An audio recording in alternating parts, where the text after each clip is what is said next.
only worth it if you work for it. I won't stop till they hear me now. I won't stop till I wear the crown.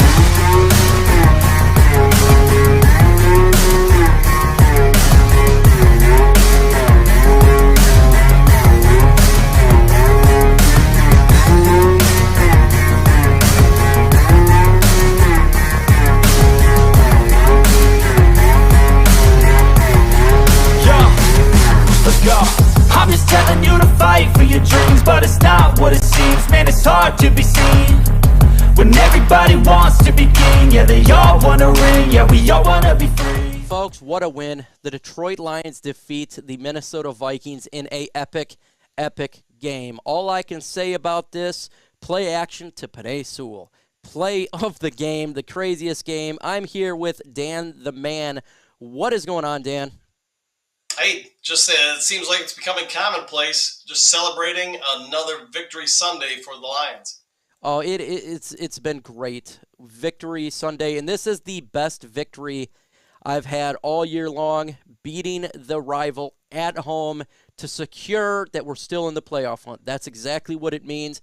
They were a 10-2 football team, and the Detroit Lions were aggressive. God, I loved talk about the play calling in this game. But before I do, Tone Loki, what's going on? Brian Paulin, India Williams, Jamie Ward, John Ball, Chrome, welcome to the chat. Make sure you go ahead and hit that like button. Maybe other people will show up in this live stream. Herman Moore, waiting on that. Other guys from LNU will get in here if they can get in there. Everyone's probably just trying to figure things out right now. Let's be honest here. But one word to describe this game for you, Dan. Perfect. The Lions, they needed to keep momentum going. They needed to come out and show, hey, we can play with the best teams in the NFL and win. Thanksgiving Day, the Lions came out. They pushed the Bills around, but unfortunately, late in the game, they lost it. Here, they not only became the first team, maybe in the history of the NFL, at least in the Super Bowl era, to be under 500 and come up and get favored to beat a 10-2 team. Vikings fans had to be shocked, had to be thinking, no way do the Lions have a chance to win. And yet, here we are, and just controlled the vast majority of this game. Comment right now of this stream is John Ball. He says, cut skipper, no catches. Absolutely. Apparently, if you are a offensive lineman, you got to have catches to stay on this football team. Aggressive. That is my word in this game. They did It's funny. I had like 5 things the Lions need to do to win this game, and 2 of them they were masterful in, taking deep shots and being aggressive. I love being aggressive in this game. Do not give an opportunity for them to come back. That play action to Penei Sewell is one of that. Well, you know what? Let's go before that one. How about going for it on a fake punt on our own 30-yard line? I had no idea they were doing that. That was the most aggressive play call I've ever seen. What did you think about that play? And thoughts on this? You're looking to establish who you are as a team. They've been doing that consistently throughout Campbell's stay here. Obviously, remember him being the riverboat gambler, going for it on simply every 4th down. But we haven't really seen that in some time. I love the play call. It kept momentum on our side. It's easy to say it was awesome because it worked. If it would have blown up, we'd all be talking about it right now as well. But that's part of being a head coach. You've got to ride or die with your own decisions. Campbell and company took control of the game, kept momentum, and eventually went out and scored.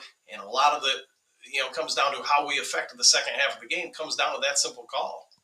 I really liked it because I thought you had to be aggressive in this game. You really did on all fronts. You had to pull out everything. You have to pull the rabbit out of the hat in a game like this. Again, this is a 10-2 football team, a team that just wins. And we've seen how quickly they can score. We've seen it in this game. They can score really quick. And so to me, I'm like, you know what? Be aggressive. Go all in on this game. I think this is a game not to be conservative about. I called it before. And take deep shots, and they sure did. Jamison Williams, his first completion is a touchdown for 41 yards. Yeah, they're slowly bringing him in to this offense, and you can see the big playability. The guy, he just gets open, and we've seen that in college. What do you think about Jameson Williams getting that touchdown from Jared Goff? Well, I think you put the Vikings on notice. I mean, obviously Harrison Smith's out, their main secondary coordinator there. He's not in there. There's going to be some confusion. Lions fans know all about players going out and confusion in the secondary, and here the Vikings got hit with it. Williams, for while he still has to grow a lot, you have to respect what he can do on the field right now, and that's just roast any DB out there as far as a straight line. Once that play happened, you watch the Minnesota secondary, you watch the safeties. They're no longer creeping up in line. They've got to keep at least one guy deep whenever he or Shark's on the line, because both of them, they can fly. 100% they can fly, and you talked about DJ Chark. He has really exploded. Again, almost 100 yards in this game. You know, he started out rough being a Detroit Lion, but it has really done a good job as of late. What do you think about the emergence of DJ Chark and what he's bringing to this offense? Well, I'm going to ask you a question, or anybody watching this. Who other than the Detroit Lions have two guys on the outside that are this fast when they both get fully healthy? I think we're all going to struggle to come up with another NFL team that has that much speed on the outside. Miami Dolphins. Maybe it's eight. Yeah, okay, maybe the Dolphins, but there's not going to be many. So the point is that Shark seems to be, ever since that ankle injury that kept him out for a few weeks, since that point, he seems to be healthy. He seems to be explosive. He's a big body that can fly, and man, if we can get him at the right price in the offseason, if he can end this year as well as he's played the last 2 weeks, that wide receiving core is just getting crazy, crazy difficult to defend. It really is, and Jared Goff is doing a phenomenal job distributing the football and finding these big plays. I thought he played a great game today, and my favorite play from him is not one of those big plays, but it was a quick play action to Josh Reynolds. I think it was like a 10-yard pass for a touchdown. He threw zip on that football, and it was right where it needed to be to Josh Reynolds. Josh Reynolds and Jared Goff have a great chemistry together. They've had this chemistry now for some time, and it's building. I mean, this is your number 3, number 4 wide receiver. What do you think about Josh Reynolds, what he's bringing to this football team, and how it's helping our Detroit Lions? Well, I think he's probably, right now, if you're going to go with the 3 receiver set, he's probably the odd guy out the further we get into the remaining portion of the season, just because as Williams gets healthier, you're probably going to want to keep him on the field. But what it does for the Lions, Reynolds is a very sound receiver. I don't think he's ever going to be elite, but he's not the worst guy on the team by far. And you've got now a solid rotation of 4 bodies you can throw out there. Quintus Cephas, as he gets healthier too, I mean, you've got some real depth on that position for the Lions. You've got some guys that can do some damage. You got some guys that can take you long. And the more bodies you put around St. Brown, the less other teams can box him in and double him. Aidan Hutchinson, sack in this game. He got credited for 1 sack. James Houston, sack in this game. What is going on with James Houston? This guy has just been lit. These young players in Kirby Joseph, fumble recovery. These young players are getting it done, Dan. They're getting it done in the comment section, guys. They really are. This players that we selected are taking this team over the top. Grade Brad Holmes in the comment section right now. I got to give him it was an A- to start this draft process. I'm going to an A+. I'm going to A+. This is ridiculous. What do you think about these young players? James Houston, Aidan Hutchinson, Kirby Joseph, Malcolm Rodriguez making plays for the Detroit Lions. I think Brad Holmes needs to give all of his scouts an extra Christmas gift or something, maybe an extreme bonus, because I'm going to struggle to think of a draft for any team that is hit on so many picks in 1 year. I can't think of one guy they took last spring who we'd all say, hey, that guy's a bust. There's nobody like that out there, let alone so many guys on one side of the ball. You got Joseph, who's making plays and getting better week on week. Hutchinson, let's just say this: he's no longer playing like a rookie. He plays a little bit like an experienced vet. He's not always getting to the quarterback, but the guy just has a nose for making timely plays. And then James Houston, I mean, say what you want about him, he is a freak of nature. The way this guy can contort his body, keep his momentum going. If you watch some of his setups before he makes contact with the offensive lineman, especially the tackles, he goes out there sometimes and just like jump skips or stuff you see in basketball almost, where you're trying to fake out a defender, and he just makes it incredibly difficult for any offensive lineman to get their hands on him and maintain leverage. The guy's a freak. So here's the grades. We got John Ball with an A+. Chef Chris Smith says A. Mr. Ray says A. Tribin Weirland, I'm sorry, I probably destroyed your name, A+. We got Dr. Detroit with A++++.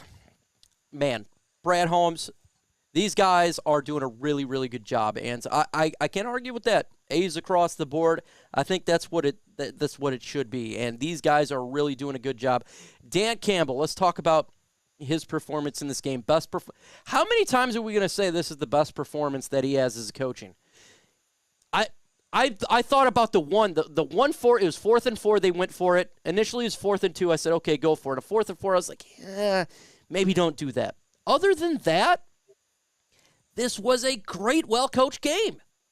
And again, I'm not going to argue with going for it on 4th and 4. To me, it was like, because you want to be aggressive in this game. And I totally get it from what happened in week 3. So I'm giving him an A+. Hell of a coach game by Dan Campbell. He's just getting better and better and better. The decisions that being made by him and the calls, the timeouts were great. They were great. He's getting better. He's getting better, and this is a reason why we're winning. What do you think about Dan Campbell and what he's got going on? Well, compare Dan Campbell to the first time we played the Vikings. Even though I thought we were incredibly conservative offensively and defensively in that fourth quarter, the biggest problem I had with him outside the, kicking the 300-yard field goal was that when you were trying to protect the lead, you were constantly on first, second, third down, hiking the ball with the clock running with 15, 16, 18, 11 seconds left on the play clock. I mean, just 4 or 5 of those plays go down to, 9, 7, 5 seconds. How much different is the scoreboard at the end of the game? Because the Vikings only scored, I want to say, with like 40 seconds left at the end of that first matchup. So you didn't see that today. They took the play down. They used the timeouts, like you alluded to very well. They stayed aggressive, especially on offense, late in the game, saying, hey, we're not playing to give you an opportunity to come back. We're playing to shut you out and put our foot on your throat and say game's over. Great news. We do got Herman Moore coming on here in a minute. Just got that confirmed. So he'll be on here in a moment. And just make sure that 06. Got to make sure that I get him on here set up. So Dan Campbell did a really good job. And no complaints from him there. Let's see what the comments have on Dan Campbell here. A++++, coach of the year. Coach of the year should be in the talk. Clock management last quarter. He was aggressive. Yes. If we get a top 10 defense, we are contenders. I think right now that we are in a full-on in the playoff hunt, folks. Let me know in the comment section, do you think we make the playoffs? Do you actually think we make the playoffs? We're a game out. And the Giants and the Commanders play next week. If the Lions win at the Meadowlands, one of these teams going to lose. The Lions will be a half game out at that point. If the Lions win and they lose, they're a half game out. And I think the Giants will lose because they have a very tough schedule. Extremely tough. The Lions win, Giants lose. Lions are in the playoffs. Initially I said I don't think the Lions make the playoffs. I think they're just one game out from it. I'm starting to see, yes, they make the playoffs now. They win Sunday, they make the playoffs. I think it's huge. What do you think, Dan? Do the Lions make the playoffs?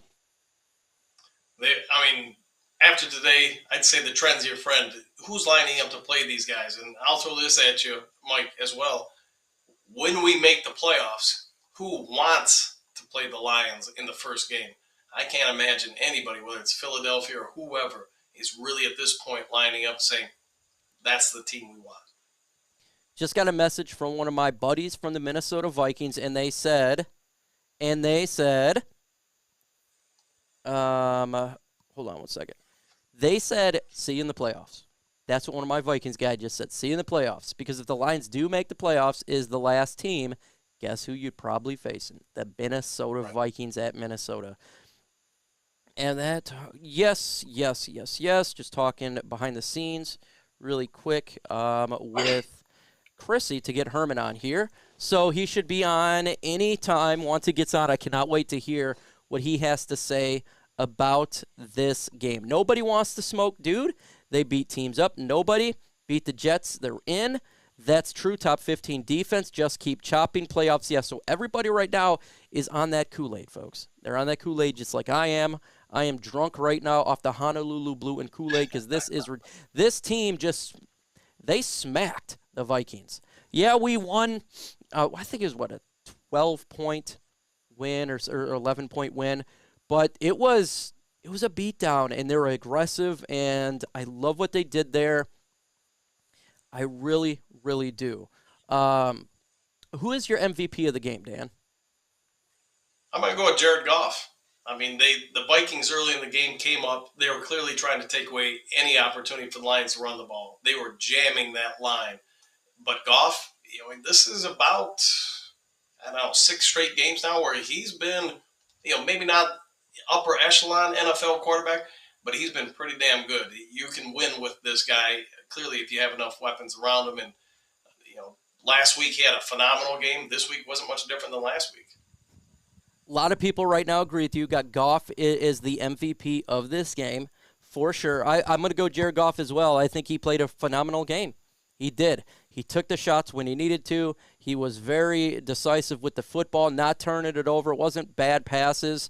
He had one or two bad passes. Other than that, he did a really good job. The pass to DJ Chark for a touchdown was a dime pass.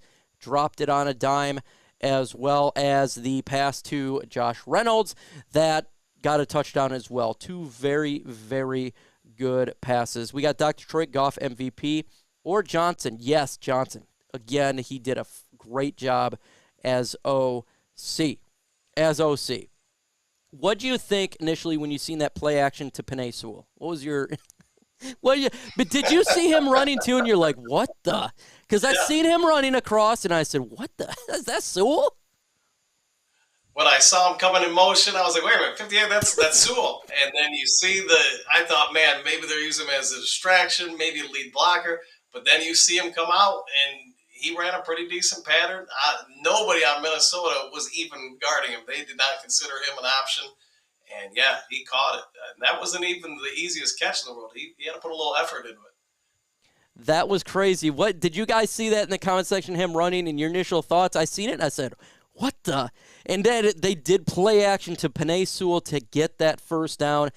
That's outstanding, John Ball says, play call. That was outstanding, aggressive. That was super uber aggressive.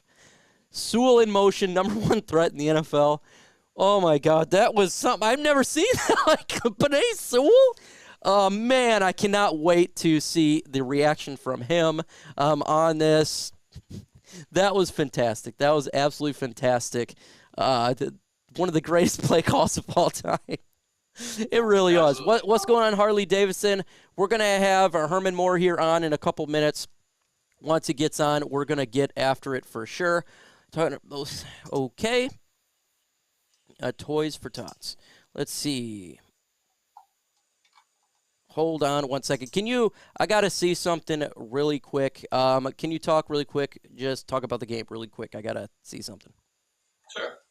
So one of the things I was most happy about with the game is just how the Lions came out aggressively. Even though the first series we go 3 and out, think about how the Lions kept staying aggressive. I've said on some videos of mine throughout the last, we'll say, month and a half, I just want to see the Lions stay more and more into the playoff hunt longer and longer in the season for one simple reason. Obviously, our players are developing. Obviously, the coaches are getting better. But the one thing I was hoping we would get out of this last month or so of the season was forcing players and coaches to play under some pressure and duress. If they've never done it before, why not try to get it this year? Even if we don't make the playoffs, the fact that they've got to play meaningful games, think under duress like they did today, and be able to come up with good answers for whatever's thrown their way.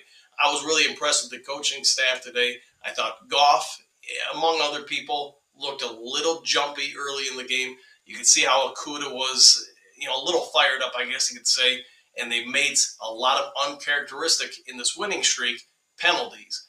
Something they were doing last year and earlier this year. But as the game went down and as they settled into the pressure and accepted it, you saw the penalties go away. You saw, Goff's accuracy increase. Even on the 4th and 2 or the 4th and 3, early in the game when we decided to go for it, and Goff is a little late with the pass. I think it was to Shark over the middle, a little behind him, threw it a half second late. These are the things that players that have been through those moments, been through those situations before, they're just a little bit calmer, and it makes differences in big games.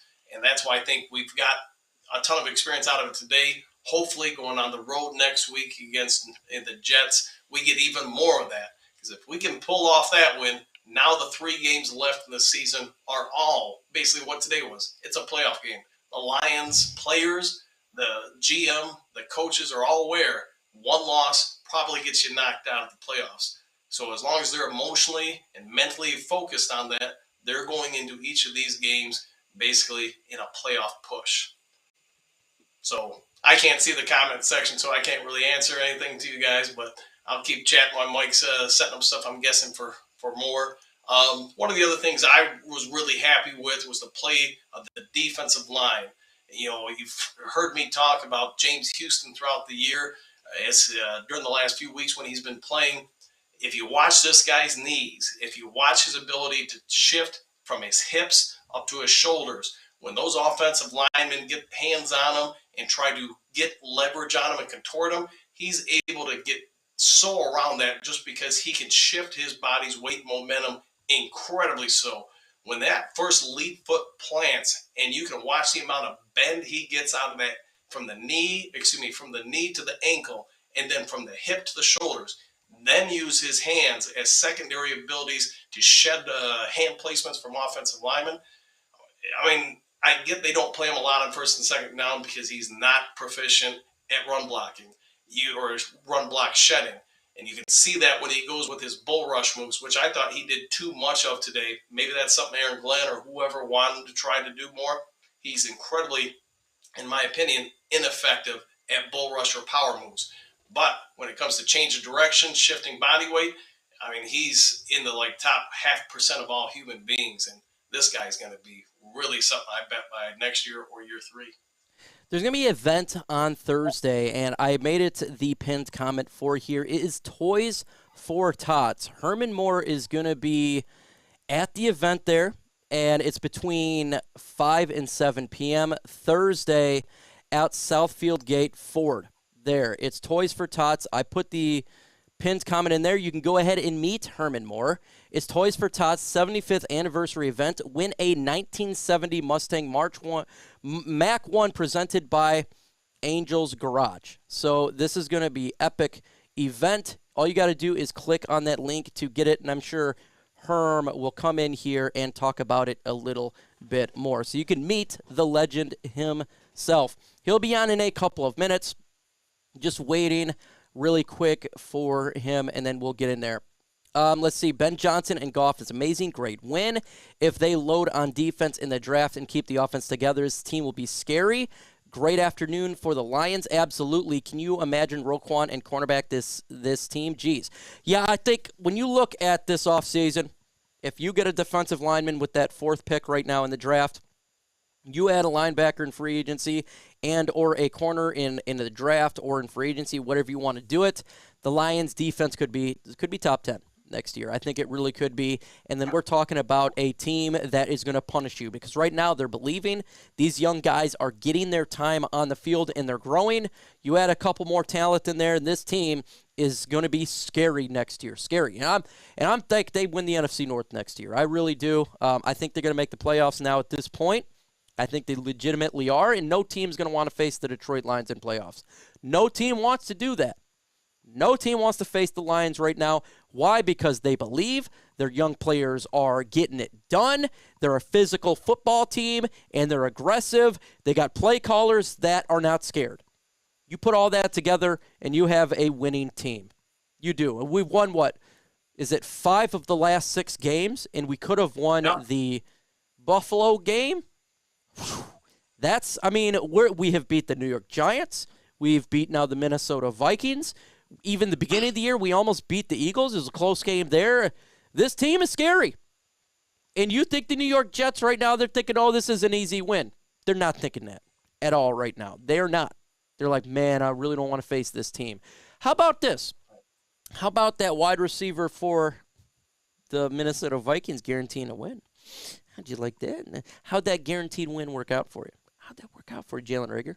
Reagor guaranteed a win. What do you think about Jalen Reagor right now, guaranteed a win? And I want to talk about that linebacker for the Colts who said you'll be crying a lot, Jamal Williams. You'll be crying a lot. I don't think so. I think it's the Detroit Lions have been a pretty good year, and Colts not. What do you think about those two?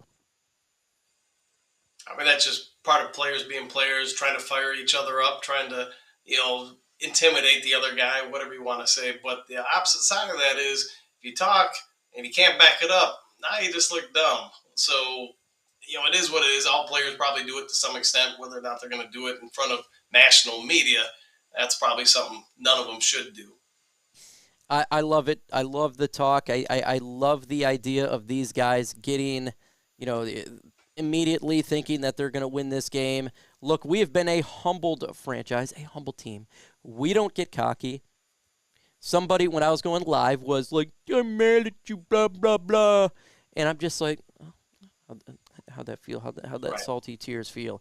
Look, I'm used to being on the losing end. But at the end of the day, don't talk trash if you can't back it up.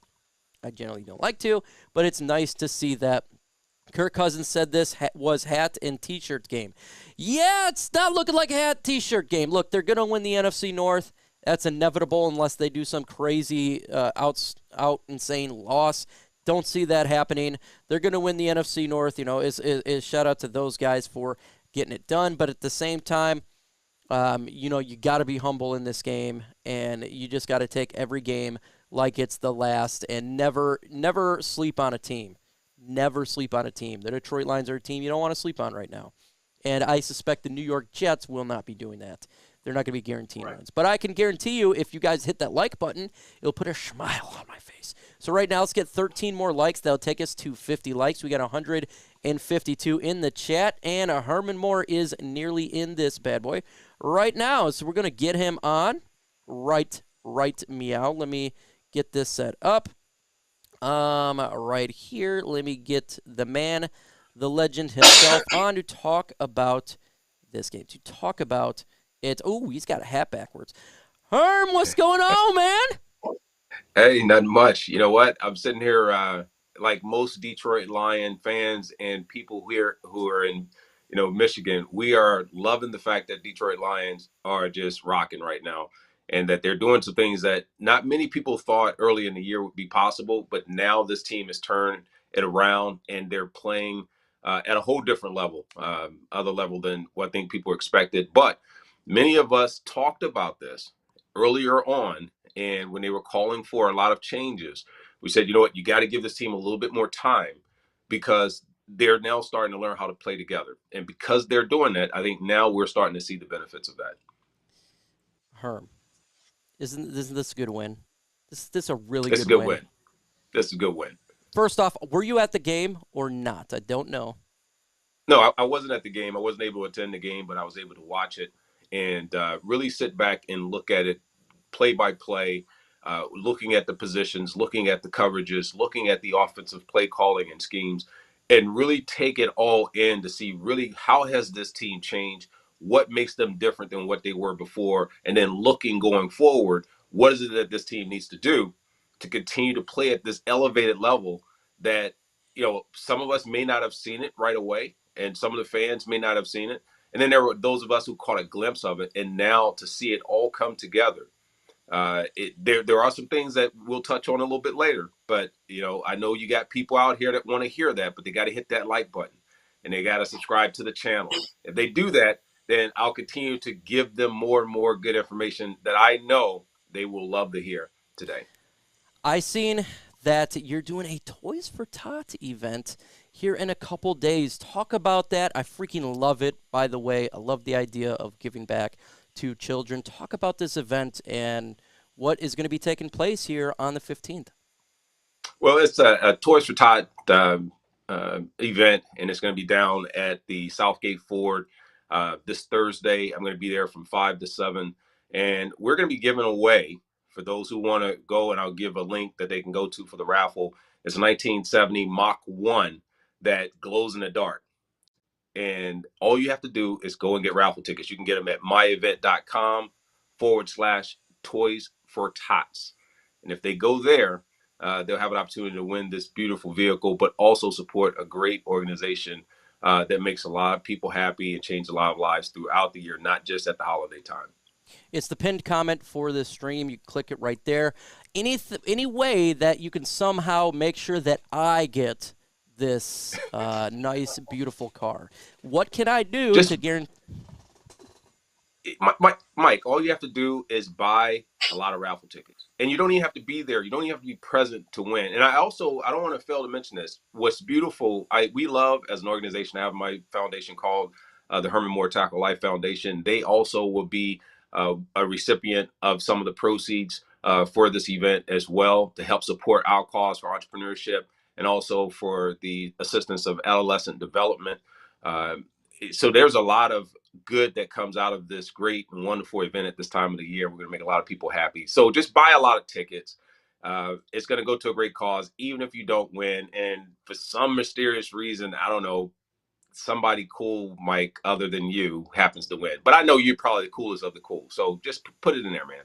I try to be the coolest cool. I try to be right there. Lamar Smalley says, my favorite receiver, Herman Moore. So he's showing you some love there. Really, really cool. No doubt about it. And he loves it. He really does appreciate it for sure. What do you think about the play action pass to Penei Sewell?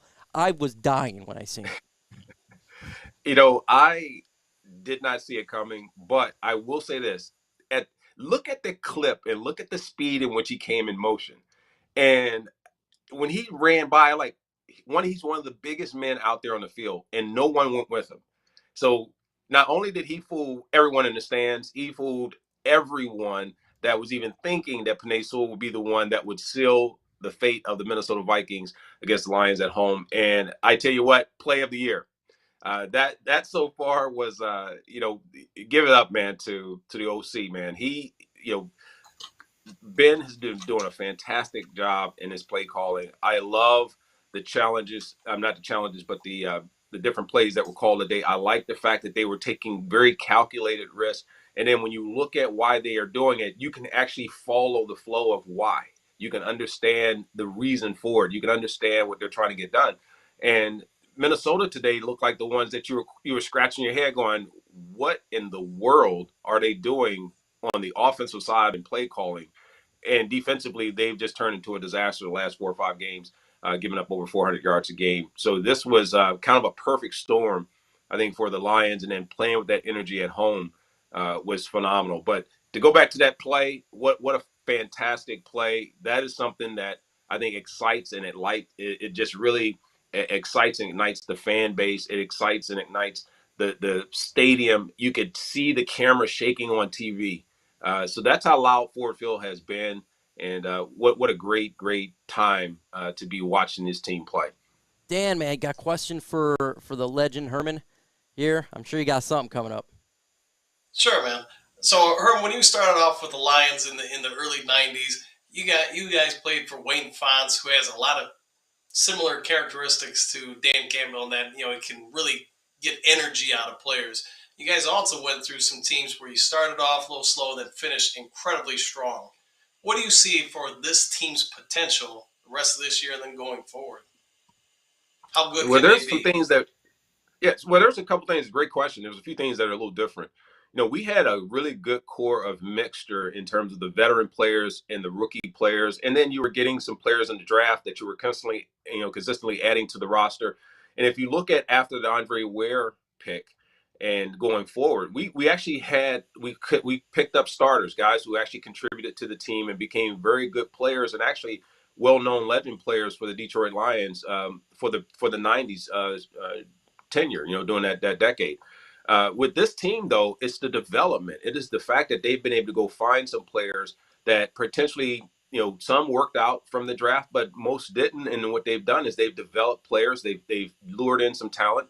They found a way to plug and play players that, whether it's, Jared Goff and Josh Reynolds, you're bringing in some guys who know one another, and then you're starting to bring in these different people that they may have had some experience with some of the different coaches throughout their early playing careers. But at the way they've brought this all together and the acceleration of the development without having to give up everything to do that puts them in a position of power, in my opinion, to move forward. So that's the difference between our team and there. Do you have a lovable coach? Do you have a coach or a staff that the players really like? Yeah, we had that. But they also have the fact that they are able to do this. And Jared Goff, I said this earlier in the year, he had to step up and become the leader offensively. And then defensively, they got to find somebody else to be a leader as well. And I think they're just getting that defensively by just a play of that team as a whole. You can argue that they may get some of that from the linebacking position, but I really like the fact that the difference being here is that they're doing it almost from scratch, whereas we had some bona fide star players, Pro Bowlers, and people of that nature that were already on the roster, and we had to just continue to add to that and make sure we filled in those critical positions. I just noticed something, Herm. You're on Cameo. Cameo's freaking epic, by the way. It has an opportunity where you can get a shout-out from someone you like, whether it be a celebrity, a former player, or whatever. Cameo's epic, and we got Christmas coming up, and there's a lot of Herman Moore fans. Tell the folks where they can find you on Cameo, where you give them a shout-out. But they just go find me there. They've been chasing me, man, for about a year, 2 years to be on. And I finally said, you know what, I'll join it because I want to make sure I can have that touch point with our fans and with those that just may want to get these special messages. Because I'm very personable. I love meeting with people. I love interacting with those that have just supported me throughout my career. So I want to give whatever I can back. So you can find me at cameo.com/Herman Moore. It's as simple as that. And it's a different one. I get to be me. I get to be, I don't want anyone to think that I'm just this chameleon and I'm a person that changes from one to another. But, you do have to have a certain presence based on where you are. But I love being nothing more than authentic. And that's what my whole goal is in 2023 is to continue to just don't want to offend, don't want to do anything that's going to turn people off. If anything, I want people to see me as just that regular, ordinary person that they can kick it with and have a great conversation with. Dude's the guy's awesome. Behind the scenes, talk to Herm. He is just the average Joe, but a lot bigger and a lot cooler than the average Joe. He's a tall guy. He's all I see him, I'm like, hey, what's going on? So that's what it is. And he's built like a tank. My God, still. I don't know. What do you do? What's like your regiment workout? Do you work out with Bill Goldberg? What is it? No, so you gotta wake up in the morning, man. You gotta have like just some nice little like Kind bars, some coffee. Make sure you're getting your water in. Then at lunchtime, you gotta have like a pizza, and maybe you throw that down and mix it up with a salad. And then later on, maybe have some really good protein like a steak or a hamburger. Go to the Shake Shack, do something like that, right? And then if you want to really wash it down, man, don't eat stuff like popcorn and all those light snacks, man. You gotta throw down some butter pecan ice cream, some Pringles, and maybe get you your nice beverage, man. If you do that, you can stay like this. This is the way you do it. That's the food of champions. I love steak, by the way. Hit that like button. Hit that like button if you like steak. There's 25 more likes away from 100. If you like steak, hit that like button. Come on, man. We love steak. Question for you. The Lions go for it on the fake punt. I had no idea that was coming on their side of the 30. What do you think of that play? Totally unexpected. I think I was completely shocked they did that. At first I thought about it. Literally at that moment I said, what the heck? And then I said, you know what? What a great call. And I'll tell you why. It is literally putting people on notice. One, we're not afraid to do disruptive things. we can't continue to play the way the Lions have played throughout the years. Are you going to agree with every call that Coach Campbell makes, or the offensive coordinator, defensive coordinator, even the special teams that happens? No. Are you going to agree with every pick that is made? No. Are you going to agree with the abilities and capabilities and assessments of every player? No. But they're playing the ball that they believe in. And as long as you have your team doing that, and I think Jared Goff has said that in his press conference, Coach Campbell has said that too. They put their blinders on. They love us. They want our support. They want our respect. But at the end, they're going to win and lose their way. And I say to this, they're willing to accept the criticism, the accountability, and everything else that comes with it. You let them play their game. You let them do what they do and enjoy the excitement. And hopefully it's not a lot of disappointment. So when I see that type of play, I know your team stands behind, and there's an expectation that, one, if it doesn't work, there's still an opportunity. If it does work, you're doing it by design. So I'm just excited because think about it. You just, when fourth down, how often have you ever been this excited every time the Lions go into fourth down or going to special team? You just really don't know. It's not just a throwaway play like it used to be in the NFL. It's something that you look at and you go, are they going for it? Are they going to fake it? Are they? I mean, you can't get up and leave and go and try and take an early exit to come back because you're going to wait till the possession change. So it's cool, man. I'm enjoying this. I'm excited, man. This was an exciting game. Dan, question for her, man. Talk about this game. You talk about special teams. Real quick, Herm, if you would, how much extra pressure does that put on a defense coordinator for the other team? Because you got Jack Fox, who's been known to throw passes. You've got them going to C.J. Moore. I think this is twice now this season. It seems like you're going to have to spend a little bit extra time getting ready for the Lions than focusing on yourself in limited practices. Does that impact a team?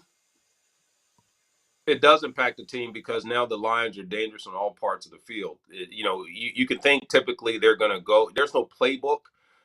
You're guessing at this point based on what you think they will do. You have to actually be prepared. So your gunners on the outside, you don't know if they're going to be going out for a pass or whether or not on punt when they're punting the football, if they're part of a blocking scheme that's going to be a distraction so that you can get someone like C.J. Moore, someone to get out on the outside.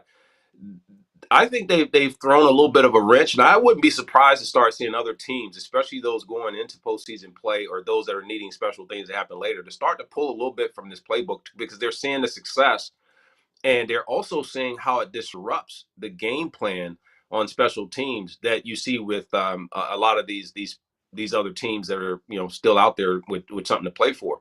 So I think they're changing the course of what we expect on predictability. They're doing some things that allow them to start to have their own branding as a team when you go to face them. So I believe that they're wanting to establish that. A lot of people say the same old Lions. It's not the same old Lions. But I want to say one thing to you guys that I think is important, and I've heard this part come up, and I would love to get either of your opinions to chime in. Any of the people that are listening or watching to chime in on this too. There's been a lot of criticism this year of Jared Goff. And a lot of people have talked about whether or not they should be looking for another quarterback. They always question the deal between Goff and Stafford and the fact that Stafford won a Super Bowl and all these things. There's a couple things I want to bring up just for discussion points and for those to chime in on.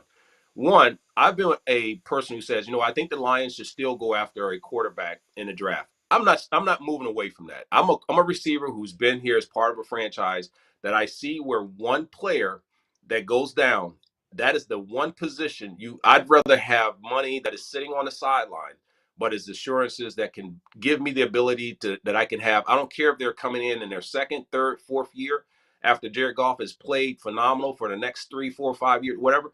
But I know I have that stability at that position because if you look at right now, if you go, what hurts this team? If they lose a quarterback, you see that becomes something that can completely disrupt this whole thing. Look at what has happened with the Rams. They haven't been playing well. Quarterback position has turned into a nightmare and a disaster. And you can see how it can come all unglued with one player. So I'm always going to stay there. Regardless of how Jared Goff is playing now, it is not a knock on him saying they need to replace him or they need to give him someone to challenge him. As much as I'm saying you got to protect what you're building right now, which is a great core of young players that you didn't have to spend a lot of money on. So you have some dollars to go get stability and long-term solidification for your franchise. Second thing, when you look at what happens with teams who win Super Bowls, right? We're looking at what we're seeing ascend for the Lions. I caution people not to say don't believe in what's happening, but I say, give them a chance to continue to do this consistently over time to be in a position, meaning playoffs and postseason and division championships, so that when they hit that type of consistency, now you have an opportunity to win championships and to be a part of the dance. That's what we did in the 90s. If you think that whatever they're doing now transfers over and automatically puts them in that same position next year, it does not. They still have to play well. They have to win. Players have to stay healthy, and you have to still have them playing at this level because other teams are going to get better. Some teams are going to get worse. You have to continue to get better as a team.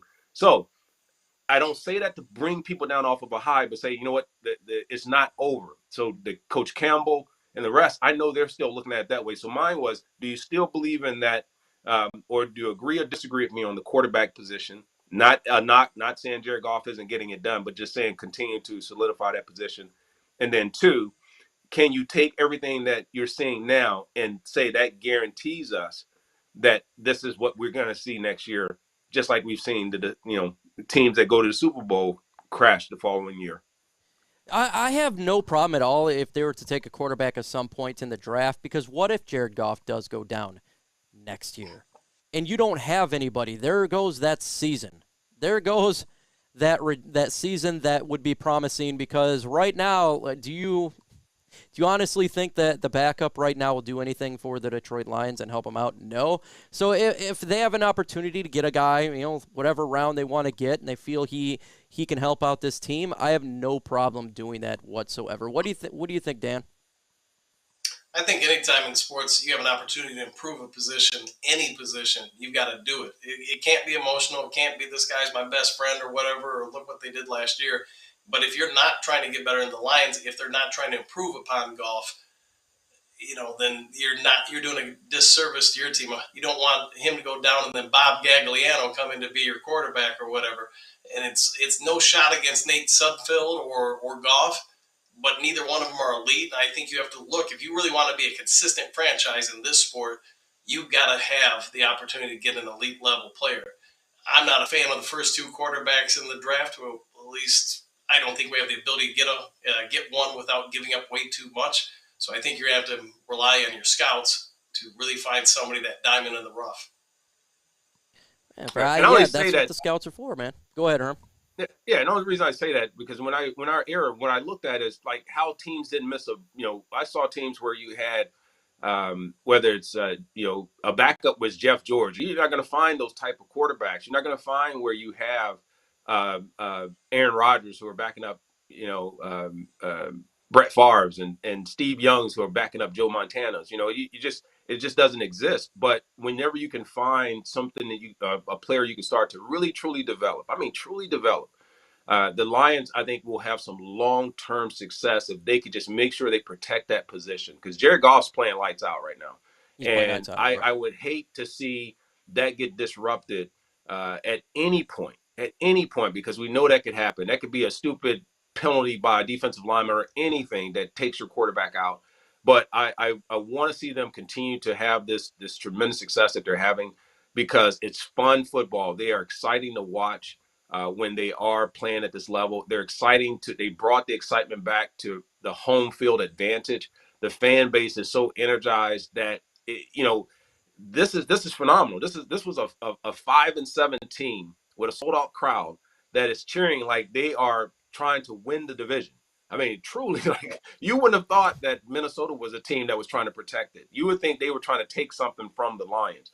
So I'm very excited about that. Very excited about the conversation that we can have on that. And that was pretty much it. I just wanted to ask those two questions, because I know a lot of people think that when we talk about improving positions that already have good players in it, that you're saying that there's something wrong with that player that's there. It's not.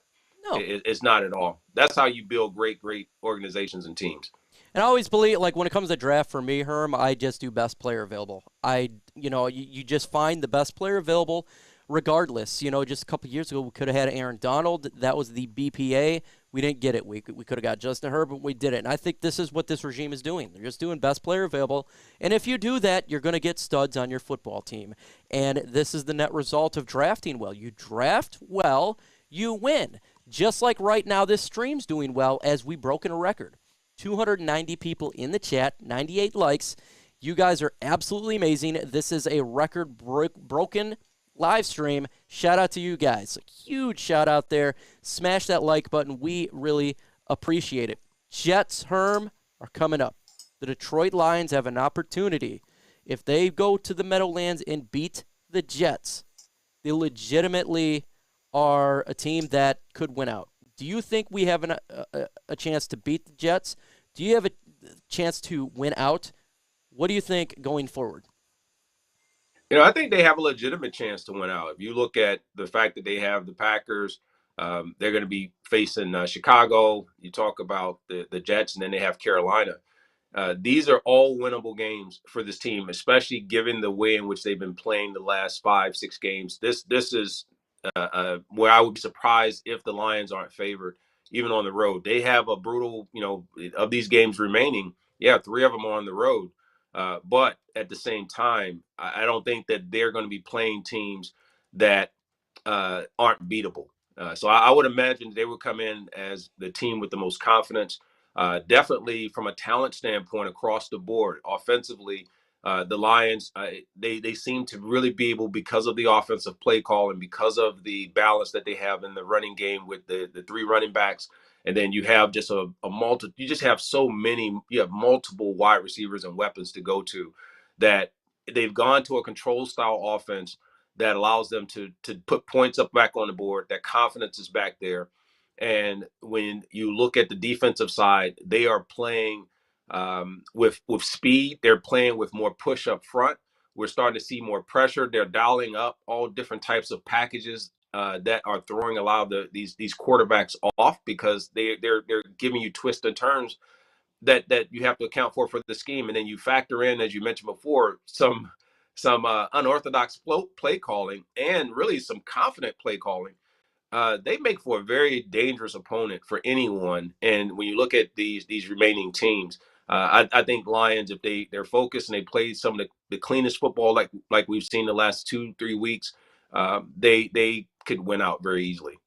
I want to do a huge shout out to Mac 1, the 1970 epic giveaway in the comment section right now. Look, these guys, they're doing the donation here, and the Toys for Tots is absolutely amazing, and what they're doing is phenomenal. A lot of people, they're not in the greatest position economics, and we're talking about right now when it comes to near Christmas time. It's a tough time. So I love that you're doing the event for Toys for Tots. I love what Mac 1 and Angel's Garage is doing. So huge shout out to them, what they're doing. Can you explain what Angel's Garage is doing and their donation and helping people out? It's just building these vehicles that can then later be donated for a cause. The funds that are raised, and our understanding and talking to the folks at Toys for Tots, they've been doing this on a national program, and they're raising significant amounts of money that are able to help people throughout the year, and especially during this challenging time during the holiday season, which is not just in Michigan, it's all over our country. So you got to have companies, you got to have organizations, you got to have volunteers, and just people who have good spirits that are looking to be unselfish and looking at how do they help others that aren't as fortunate, that are able to put things like this together. So that's what you get from all those that are involved. I know that we're excited because the national organization is going to be here in Michigan to also cover this and also lend their support. So that means a big thing and a big deal to us as well. Right there, Angel's Garage, and a huge shout out to them. Absolutely amazing. And for me personally, I really thank you for the donation and what you're doing for the individuals that's going through tough times. So God bless you guys. Everything you are doing, I absolutely love it. Again, the event is on December 15. It's the pinned comment right now. Check it out. Go over there, have a good time, meet the legend 84 himself. You have a chance to win a sweet car.